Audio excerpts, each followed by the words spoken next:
The Frankie Files, Cults, Mind Control, and Sexuality in Society by Frankie Tues. Follow me on Reddit at Frankie Tues and on Twitter at Frankie Tues for supplemental discussion. Join me on my new Substack at frankietues.substack.com, which covers timely news on cults, which there's a lot of. It's going to shock you. The Frankie Files podcast is researched, written, recorded, and edited by me, Frankie Tues. Hey everybody, and welcome to episode 14 of the Frankie Files. This week I want to cover some observations on propaganda. Every first Tuesday I focus on mind control, and this week I'm going to fill your head with information. And the research I've done, it's going to tell its own story, and then I'll sum it up at the end.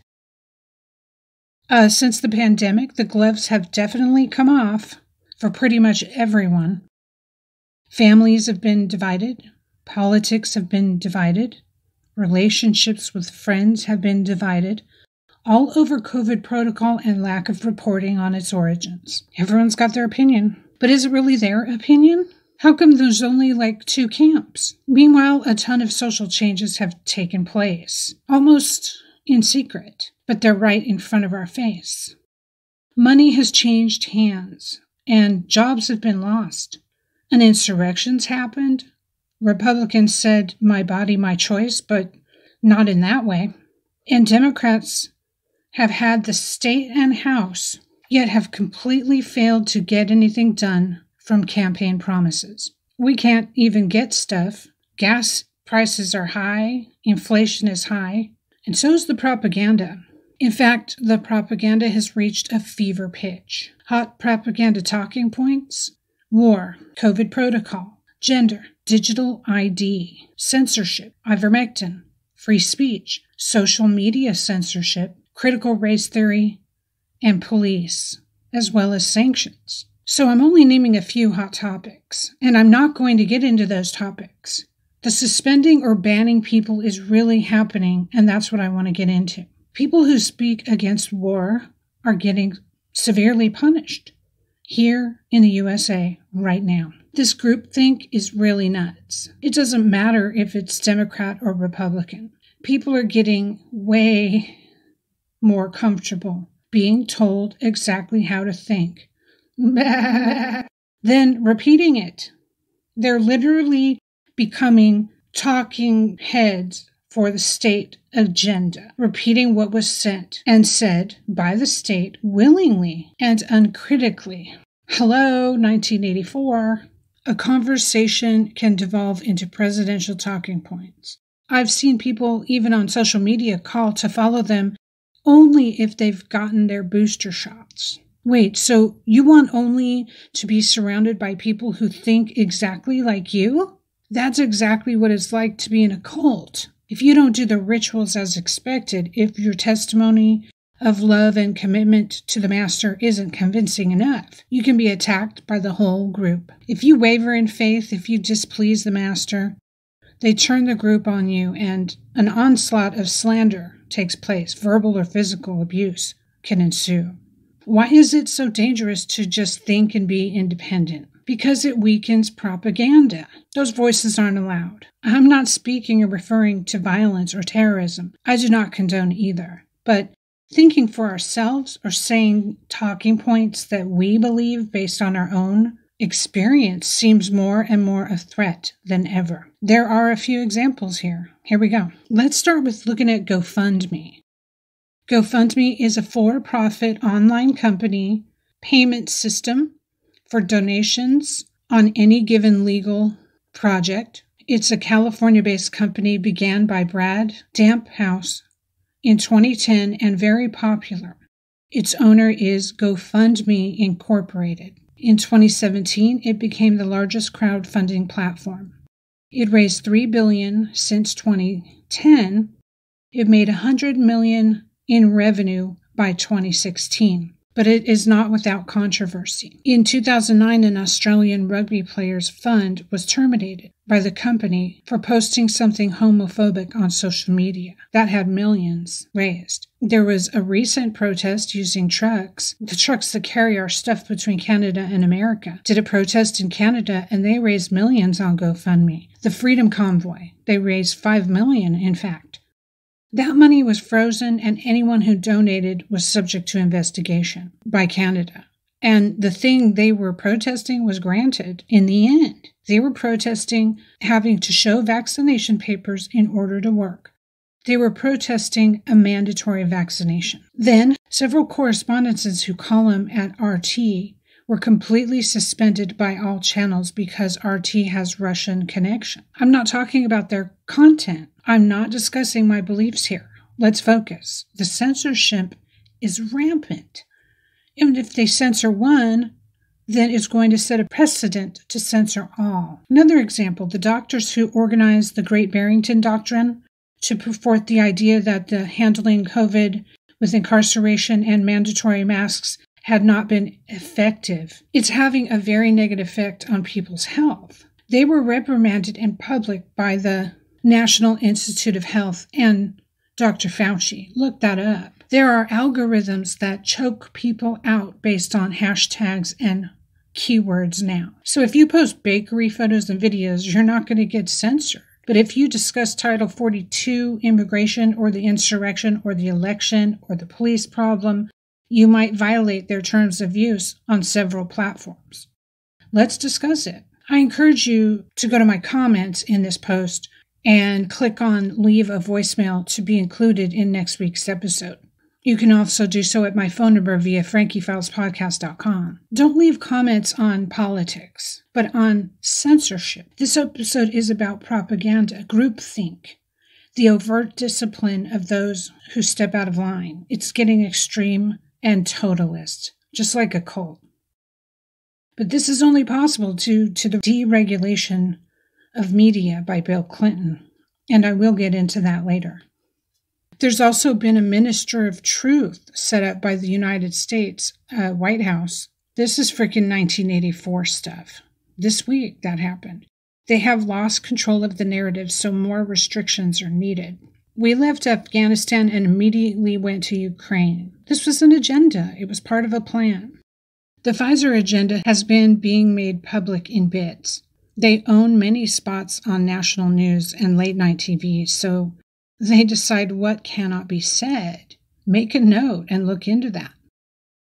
The wealth has continued to shift to a few during the pandemic. More billionaires have been minted, quietly and systematically. Some of these invested in space travel because screw Earth, right? And the billionaires all own media and online payment services. I want to get into that a little bit more. It's not just about GoFundMe. During the last 2 years, there's been a shocking consolidation of media. I know a lot of you have recently heard about Twitter.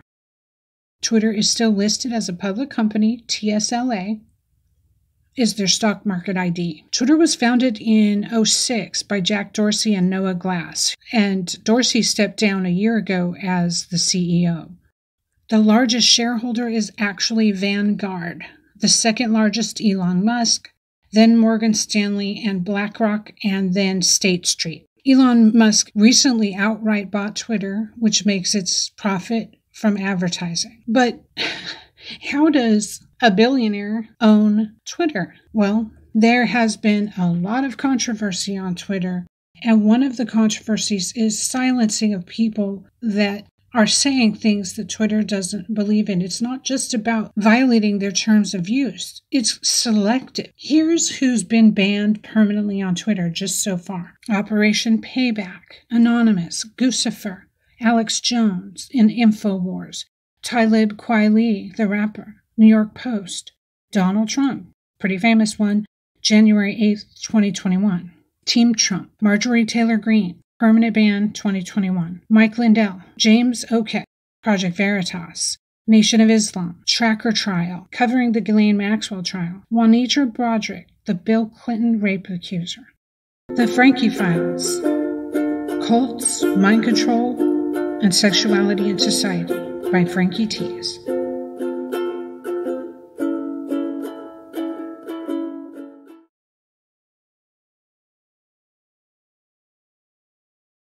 Twitter is used by 396 million people worldwide.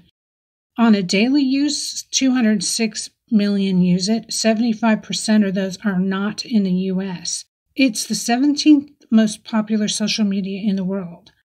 Average age of Twitter user is 25 to 34. Men use Twitter more than women. 6 million downloads have been made of the app as of Q4 2020. So as you see, there's a high censorship going on Twitter. So what will change when Elon Musk buys it?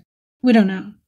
According to blog.hootsuite.com, Twitter is powered by multiple algorithms, which have been of much discussion, and they decide how content is served.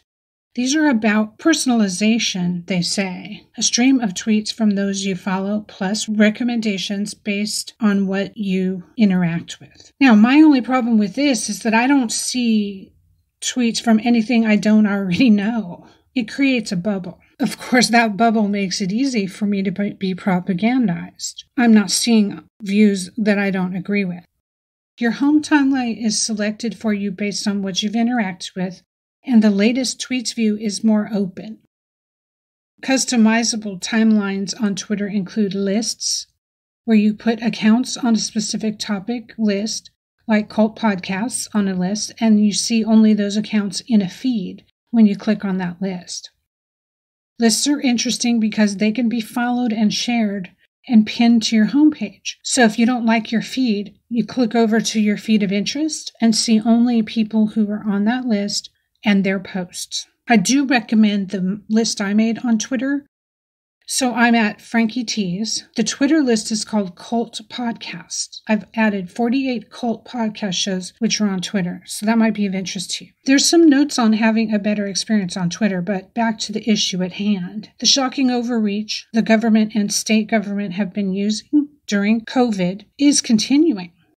Before I get into TikTok, there's a recent incident where parents were claiming their daughter was in a dance cult on TikTok and being held against her will. I didn't have time to research that, but please look into it. According to the Channel 5 News, TikTok owner is Zhang Yiming. And in March of 2021, part of the controversy is he was hacking into people's phones using the TikTok app. He locked himself in his home and wouldn't come out. That was the first news article I found. Beijing, China, ByteDance owns TikTok in a February 3rd, 2022 article at wealthypersons.com. Locally, the app is named Douyin, Douyin pronunciation.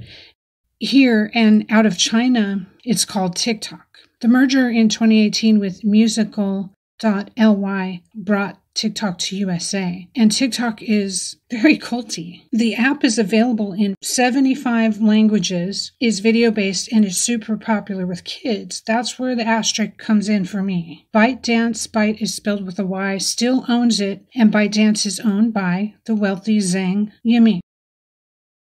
Douyin and TikTok have been downloaded 1 billion times. TikTok partnered with USA in an NFL contract so they can participate in hashtags and challenges. ByteDance bought Musical.ly for $1 billion. Based in Shanghai, it also has an office in Santa Monica, California. As of May 2022, TikTok is worth $75 billion and was launched only in 2016. So that's pretty quick. So now it's the most downloaded app of all time at 104 million downloads. It was created in India. I've been pretty shocked at the lemming run to participate in TikTok. It's especially used by younger kids to record dance videos and participate in hashtags and challenges contests. Are you guys aware of what your kids are doing? That information is not based in the United States. The White House officially asked TikTok influencers to participate. They gathered 30 influencers, very young, to fill them with a message to take back to their followers. Via Newsweek.com, March 16th article, one Gen Z, Ellie Zeeler, is an influencer on TikTok. She said, "I'm a White House correspondent for Gen Z," she told the Washington Post. The White House called for unity with Ukraine in its war on the call and to blame the high gas prices on Putin. That's the message they wanted to get out. I'm not even going to comment on the war today. So a Chinese-based social media app is being used by the government in the United States to push a narrative about the war between Russia and Ukraine. Nothing weird about that. YouTube is suspended and demonetizing broadcasters now. It started during COVID for not having the same views. It's not about the followers, but for saying the wrong thing about COVID or speaking against the war in Ukraine, for not being anti-Putin, or for standing up usually against the Azov Battalion, which are outward neo-Nazi agendists. YouTube is owned by Google. It's called a subsidiary, and a lot of YouTubers make their living doing videos. Instagram has been well covered recently and is owned by Facebook Inc., which has now been renamed Meta. According to wealthypersons.com, Instagram has come under fire for exploiting eating disorders on youth as young as 10 years old, according to an April 2020 article written by Isabella Simonetti. Facebook purchased Instagram in 2012, 2 years after its inception, for $1 billion in cash. Facebook has 1 billion users. Its net worth is $110 billion in 2022. Instagram revenue is $20 billion. Moving on, The Sun UK reports that Reddit is a highly used app founded by the husband of Serena Williams named Alexis Ohanian. Co-founder Steve Huffman remains the CEO as Ohanian quit Reddit in 2020 to protest the death of George Floyd. A scandal took place when in 2015 a hacker posted nude photos on Reddit of actress Jennifer Lawrence and other sites.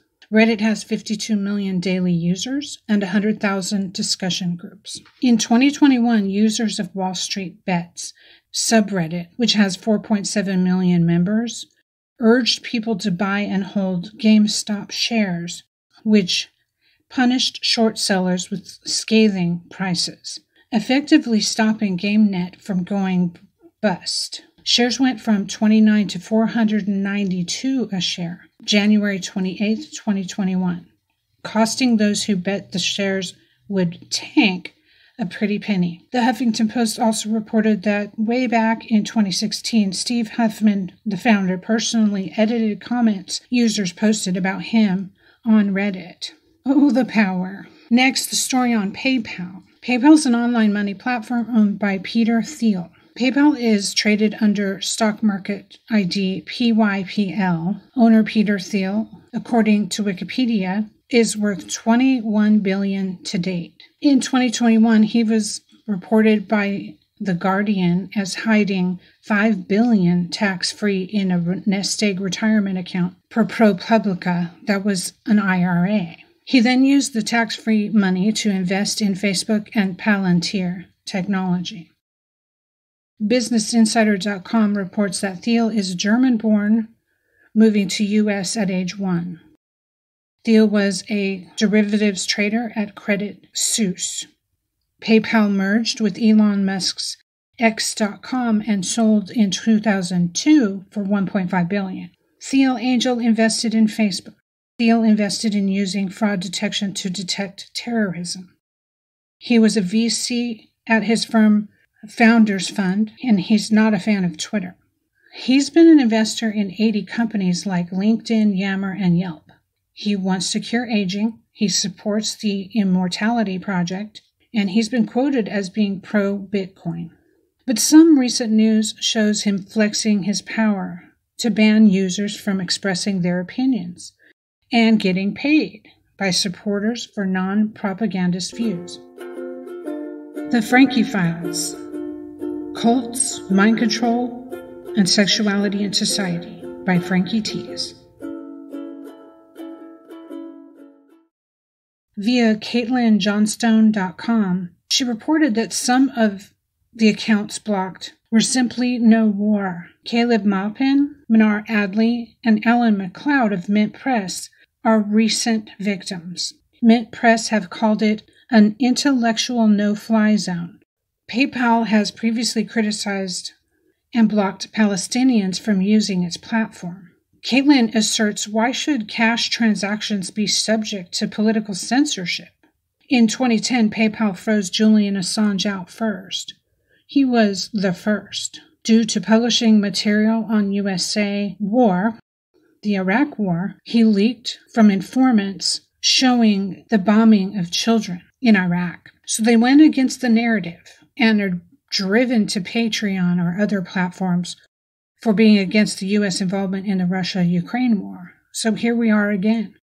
They're not just sanctioning Putin, folks. This censorship of journalism, this banning of books in schools, hello, Fahrenheit 451, this sanctioning of media producers not reporting White House talking points is really happening. Bezos, who systematically obliterated brick-and-mortar bookstores to enrich his business and is famous for union busting and punishing those who take bathroom breaks at his Amazon warehouses, is also in the media mogul billionaire game. At a 2020 article at ictsd.com, Bezos bought Washington Post and their .com for $250 million. He's invested in his own Nash Holdings, Inc., the Bezos Family Foundation, and he holds significant stake in Uber, Google, Airbnb, Altos Labs. He owns Blue Origin, the rocket company, owns AWS Elemental, which is Amazon Web Services, where over 50% of online businesses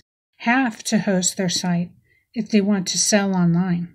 None of this incredible consolidation compliance could take place without the deregulation of federal communications, which stated in '96 by Bill Clinton, let any communications business compete in any market against any other. Bill Clinton deregulated the cable industry with this bill and lifted the cap on radio station ownership. In the Hill 2016, the Telecom Act, the public got more media concentration, less diversity, and higher prices. So getting into that, you can see that a few wealthy people in the world control our very perceptions of the world. How do we get our media? Well, let's talk about it. Time Warner owns HBO, TNT, TBS, True TV, Cartoon Network, Adult Swim, TCM, the WB. CBS owns CBS Sports, CBS News, the CW, Showtime, Viacom, BET, MTV, Nickelodeon, CMT, Comedy Central, Spike TV, VH1, Logo. NBC owns the Weather Channel, MSNBC, Sci-Fi, NBC News, USA, Chiller, Bravo, Hulu. But that whole list is owned by Disney. Also, AMC, WeTV, IFC, Sundance, Hearst, ESPN2, ESPN, and ESPN Classic. Disney also owns ABC, ABC Daytime, ABC Entertainment, ABC News, and ABC Family. We're truly being offered the illusion of choice, and we're paying for it. But Reed Hastings is the co-founder and current CEO of Netflix. Hastings has acquired a $5.2 billion net worth from Netflix. I know I haven't covered all U.S. media and streaming like Apple, but you can clearly see the consolidation of media and now the bold censorship, the banning, and we haven't even talked about shadow banning. The billionaires have all the control over the little people. The first step of breaking mind control is realizing it's happening. And from this cult survivor, I gotta say, people are acting really culty right now. Coercive control in a cult also must offer the illusion of choice to accomplish its goals. How is this any different? So guys, I hope you enjoyed the information today. Join me on my new Substack at frankietees.substack.com, which covers timely news on cults, which there's a lot of. It's going to shock you. Subscribe to this podcast wherever you listen to help the show grow. And stay around. It is our first year. Check me out on Twitter at frankietees, on Reddit at FrankieTees, on PayPal at FrankieTees if you choose to donate. And as always, thank you so much for listening. Until next time.